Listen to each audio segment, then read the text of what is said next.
किसी ने बड़े कमाल की बात कही है कि पिता कभी नहीं कहते कि मेरे पास पैसा नहीं है और माँ कभी नहीं कहती कि मेरी तबीयत खराब है। बस इन्हीं दो झूठ की वजह से दुनिया सुंदर बनी हुई है। छोटी सी कहानी आपको सुनाता हूं एक बिजनेसमैन की, जिनके पास बहुत सारा पैसा था, जिन्होंने अपने बेटे को पाल पोस कर खुद ही बड़ा किया क्योंकि उनकी पत्नी का देहांत हो चला था।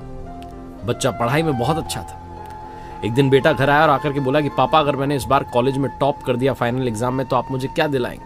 पिताजी ने कहा, बताओ तुम्हें क्या चाहिए। तो उसने कहा कि पापा, अपने शहर में वो महंगा शोरूम खुला है ना, महंगी कार वाला, सबसे लग्जरी कार आई है अपने शहर में, मुझे वही वाली गाड़ी चाहिए। पापा ने कहा, ठीक है बेटा, अगर तुम कॉलेज में टॉप कर जाते हो, सबसे बेहतर प्रदर्शन करते हो, तो कार तुम्हारी। बात पक्की हो गई। लड़के ने डबल एफर्ट्स के साथ और मेहनत के साथ पढ़ाई की और सच में कमाल कर दिया। जिस दिन वो कॉलेज पहुंचा रिजल्ट देखने के लिए, तो वहीं से कॉल कर दिया कि पापा, आपके बेटे ने टॉप कर दिया है, अब घर के आंगन में आकर के वो गाड़ी खड़ी हो जाए, बस यही मैं चाहता हूं। मैं मिठाई लेकर के दोस्तों के साथ पार्टी करके कुछ टाइम बाद घर आ रहा हूं, आप गाड़ी तैयार रखना। पिताजी ने कहा, ठीक है, बहुत खुश हुए, वाह क्या बात है। लड़के ने दोस्तों के साथ पार्टी की, मिठाई खरीदी, घर पहुंचा 2-3 घंटे बाद तो निराश हो गया, उदास हो गया। घर के आंगन में गाड़ी नहीं थी। उदास मन से पिताजी के कमरे में गया। पिताजी बड़े खुश थे कि वाह बेटा, कमाल कर दिया ये, और उसे गिफ्ट दे दिया, ये तुम्हारे लिए।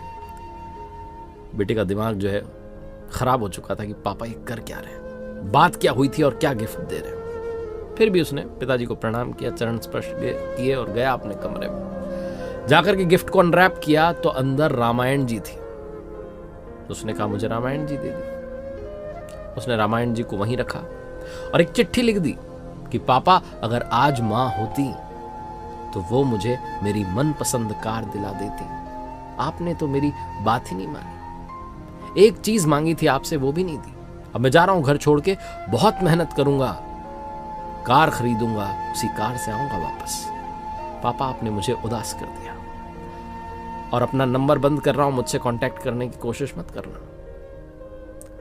लड़का चला गया घर छोड़ के, दूसरे शहर में चला गया, नौकरी करने लगा। धीरे धीरे अपनी स्किल्स को बढ़ाता चला गया। छोटा सा एक बिजनेस शुरू कर दिया, कमाल पर कमाल होने लगा। और लड़के ने एक दिन फाइनली वो कार खरीद ली जो पिताजी से गिफ्ट में चाहता था। जब कार उसने खरीद ली, जब कार उसके पास आ गई, कार को लेकर के अपने घर पहुंचा जहां वो रहता था। गाड़ी जब बाहर खड़ी थी तो उसे देखते देखते सोचने लगा कि क्या इस चीज के लिए मैंने अपने पिताजी से रिश्ता तोड़ लिया? क्या ये कार इतनी बड़ी हो गई कि मेरे पिताजी को मैंने भुला दिया? होता है ना, जब चीज आपके पास आ जाती है तो आपको समझ में आता है कि ये इतनी भी कीमती नहीं थी। बिना देरी के उसने पिताजी का नंबर डायल किया। फोन जो था वो लगा और उधर से कॉल रिसीव किया घर के नौकर ने। उसने कहा, सेठ जी तो 10 दिन पहले ही दुनिया छोड़कर चले गए। छोटे सेठ जी आपको बहुत याद करते थे, वो बड़े सेठ जी आपके बारे में बहुत बात करते थे, बात करते करते रोने लग जाते थे। आप क्यों छोड़ के चले गए? आपने नंबर भी बदल लिया, आपसे कोई आपका पता भी नहीं था, कांटेक्ट नहीं हो पाया, हम बता भी नहीं पाए कि सेठ जी नहीं है दुनिया में। इस लड़के ने जब ये सब सुना तो हिल गया, दिमाग खराब हो गया, बोले क्या करें। अगली सुबह फ्लाइट पकड़ के अपने शहर पहुंच गया, पिताजी के घर गया, उसी कमरे में जहां पिताजी ने आखिरी बार इसे गिफ्ट दिया था। वहां पिताजी की तस्वीर टंगी हुई थी, उस पर माला लगी हुई थी, प्रणाम किया।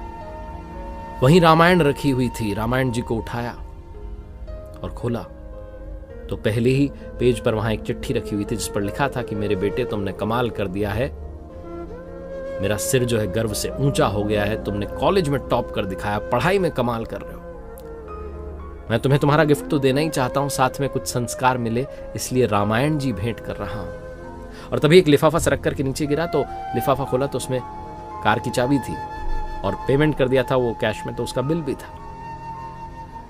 लड़के को समझ में आया कि पिताजी ने वो जो गिफ्ट दिया था, उसकी पैकिंग को समझ करके मैं पता नहीं क्या समझ बैठा। पिताजी ने तो मेरी मनपसंद कार मुझे दे दी थी, मैं ही नहीं समझ पाया। रोता चला गया, रोता ही रह गया। पिताजी तो अब नहीं थे, कार तो थी, लेकिन पिताजी नहीं थे। जो जीवन थे, जो संपूर्ण जीवन थे, उनसे आखिरी बार मिल भी नहीं पाया। ये कहानी उस बेटे की और पिता की नहीं है, कहानी आपकी हमारी है। ईश्वर भी हम तक जो हम चाहते हैं वो गिफ्ट्स पहुंचाता है। भगवान हम तक वो पहुंचाते हैं जो हम चाहते हैं, लेकिन उसकी पैकिंग कुछ और होती है गिफ्ट की, और इस चक्कर में हम उनसे नाराज हो जाते हैं, दूरी बढ़ा लेते हैं, भगवान से दूर हो जाते हैं, ऊपर वाले से दूरी बढ़ा लेते हैं। और उन्हें बहुत कुछ कहने लग जाते हैं, भूल जाते हैं कि जो भी वो हमें दे रहे हैं वो सर्वश्रेष्ठ गिफ्ट है, क्योंकि ऊपर वाले का प्लान हमारे प्लान से लाख गुना अच्छा होता है। हम तो इतनी ही दूर का देख रहे हैं, भगवान तो बहुत दूर तक देख पाते हैं, हमारे भविष्य की रचना कर रहे होते हैं। एक बार फिर से वही बात जो अक्सर कहता हूं, कर दिखाओ कुछ ऐसा कि दुनिया करना चाहे आपके जैसा।